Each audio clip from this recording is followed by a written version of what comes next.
Jarwa Parwa Tunggil besan ning bes kara.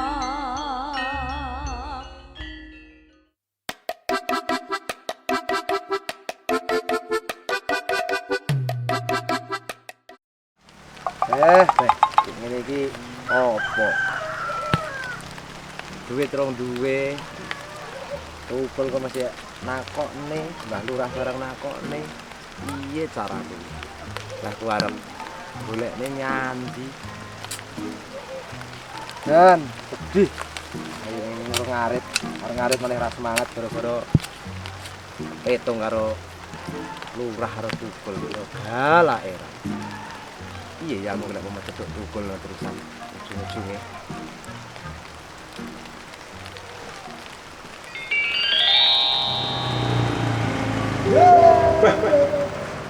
Bener ta lek kowe jadon ning kene? Hanya apa? Duwite iki lho jangan dibalik nih. Wah iya sare godhog. Aku iki sare iso. Kereng iso. Sabar ya iso tapi wong sing nom kok ora ngono carane. Ya tak golekne lho iki ya sik ngupo ya lah aku iki. Kudu kok golekne. Sebab aku butuh ku tenanan. Tiba tak iseni radio wadukmu lek panggah ngono iki. Yo. Ditak golekne lho Duk, sabar to Duk. Tak upayane Duk, sare. Kok malah mundur-mundur kaya Iki ngono kuwi. Urung lek cethuk Mbah Lurah. balik no dhuwitku, Kang. Ngapunten Mbah, niki sik kula padosne lho Mbah. Niki. Lah ora iso. Piye kok lek aku balik tak nunggu ning kantor desa kowe. Mbok yo sing sabar to Mbah. Ngapunten Mbah, sik tak kula padosne Mbah niki. Ora iso ta aja mlayu. Piye ya carane iki.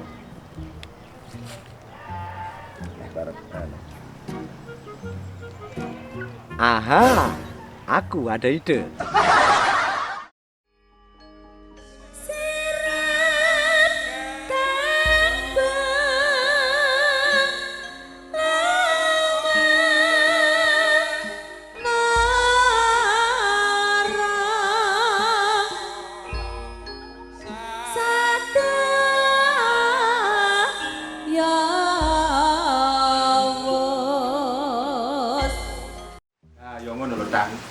Dadi wong ki sing rada mbreneh. Mbreneh piye maksude?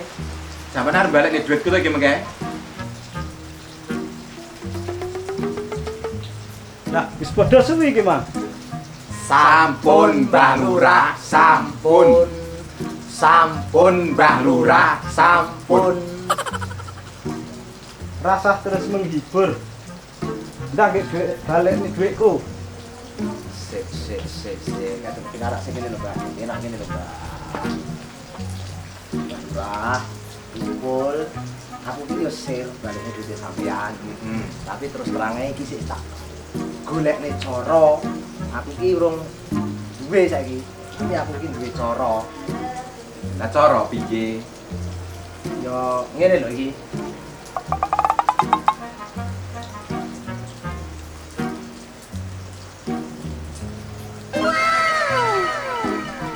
Ye, Iki ki sajake ra penak. Patute kedrar ngapusin neh.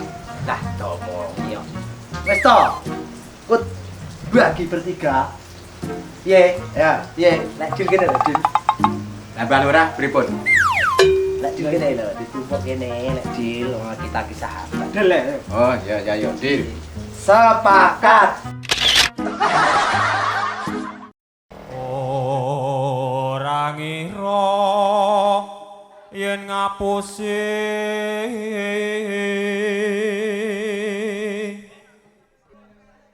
koe ngapotne wong liya. Kopi yuk. Kopi apa?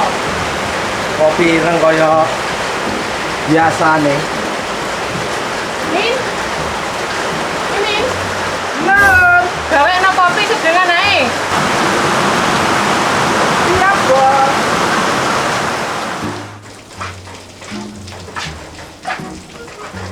Kan Tang kuwi lho. Raine kok mlumpuk kaya dompet renek isine. Sajane enek apa to, Tang? Eneng masalah iki yo. Kaya budrek ndak sih.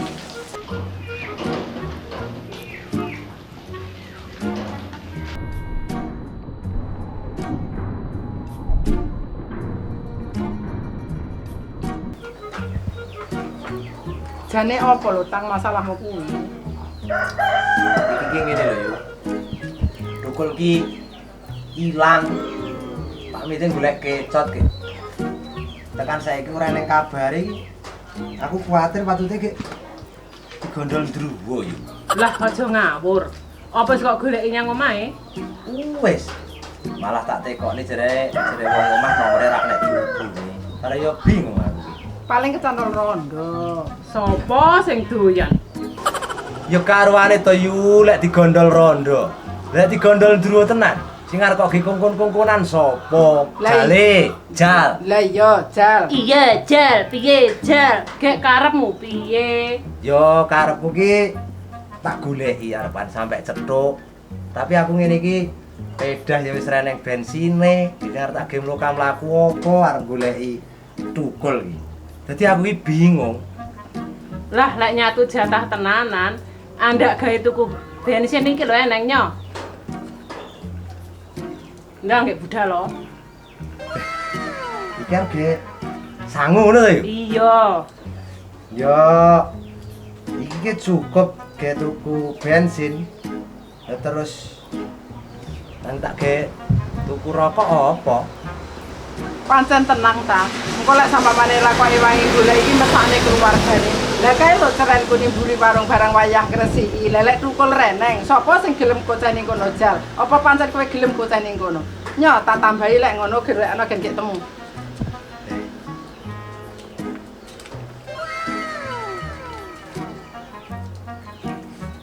Lek ngono iki kena tak ge sangu iki yo. Beh, ningi wis aku 200 iki positif. Beh, iki aku lekno matur suwun tenan lho yu. Aku ora iso mbales apa-apa.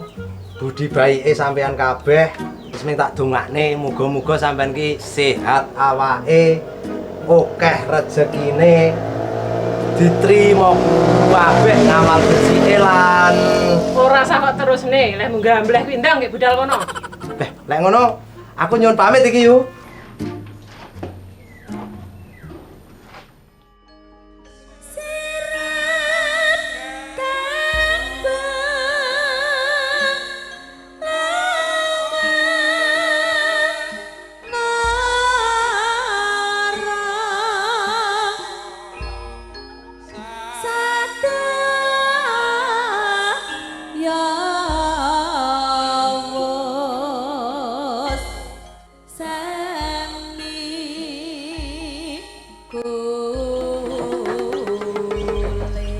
Ngeten iki Pak Lurah tindak pundi lho, Bu? Mbah Mir awet wingi. Jarene metu karo bolo-bolo. Ki Mir,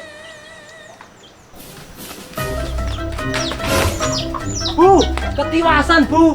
nek apa, Tang? Kok gubuh kaya diburu kecot? Macan, bubuh kuwi. Nah, ya kuwi maksudku. Ketiwasan, Bu.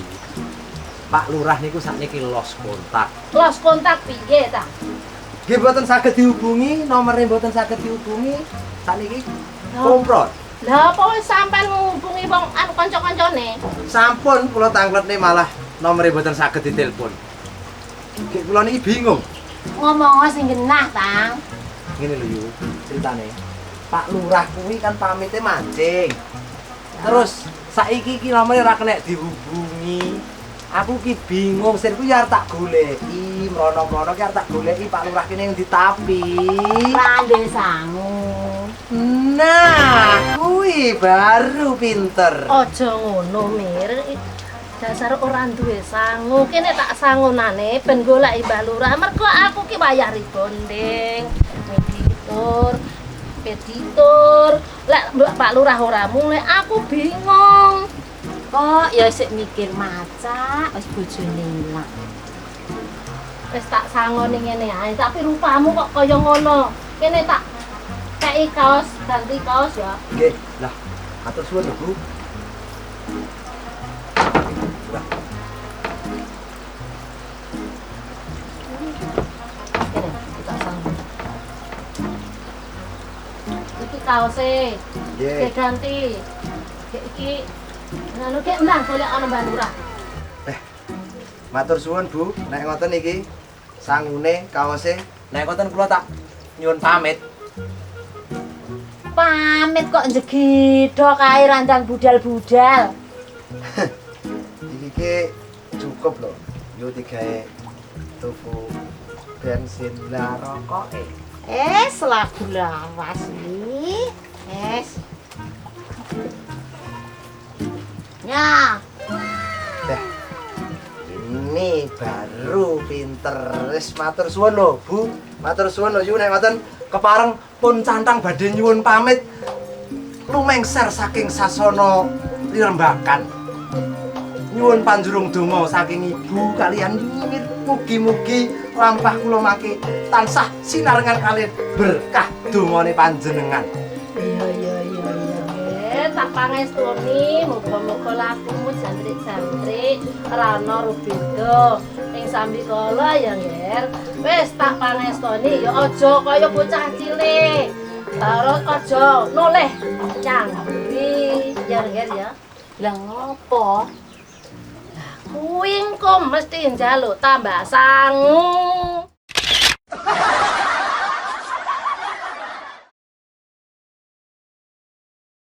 Iya lho bos, tukul ki sajane nyandi le minggat mula le digondol ndruwo. Mbah min aku dhewe sampe bingung. Iso-isone lho golek kecote sampe sembrono. Kecot sing tumpang kasur ki lho Bu, paling penak golekane. Lambemu lek ra kecot-kecot tamu kae sing turut kasur mlo eneng. Yo eneng, lah sing nempel ki apa jenenge lho kecot? Assalamualaikum. Tak ya tak. Nanti kok subuh. Apa dok ngeler kecot ning tumpang kasur? Lah niku lho Bu bose kecot dugi. Wis. Dalam, Bu.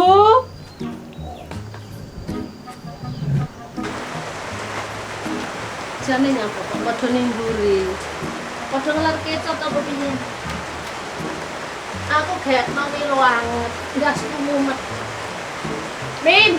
Milo anget ge Bu Lurah. Jane janji rene kok sambat mumet, enten masalah nopo Bu? Pak Lurah kumbro iki. Lah kompro pripun? Watute gen lempit ning lempitan klambi, Bu piye jal? Badakmu kuwi padakne kotang apa piye? Kompro pripun lho, Bu? Wis pirang-pirang dina nomere dihubungi ora kena. Lho, kok padha mbitukul nasibe? Lah tukul nyapa? Tukul kompro Bu. Lah patute ning sor lempitan klambi jal. Marah ya. Tukul nggih kompro Bu, ature cantang.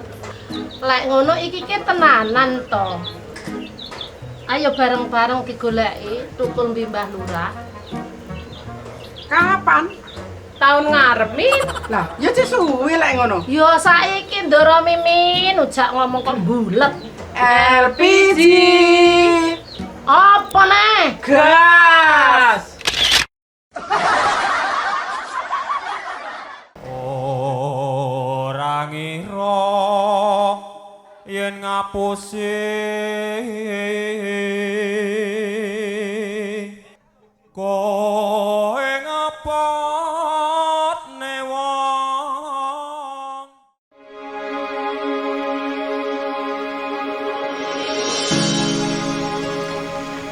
Weh, pasukan rempong-rempong iki padha arep budal nyandi. Arep golek tukul, Mir. Tukul kompro min paling digondol ndruwo. Omonganmu kuwi sing apik to, Min. Iya, Mir, kasuse Pak Lurah piye? Lah awakmu ki arep nyanti kok ngendi? Lah aku mah ngarep nyenggone sampean kuwi, Bu. Lelek ngono. Lek padha arep goleki kuwi mau, ya aku tak nderek wae. LPG Apa kuwi? gas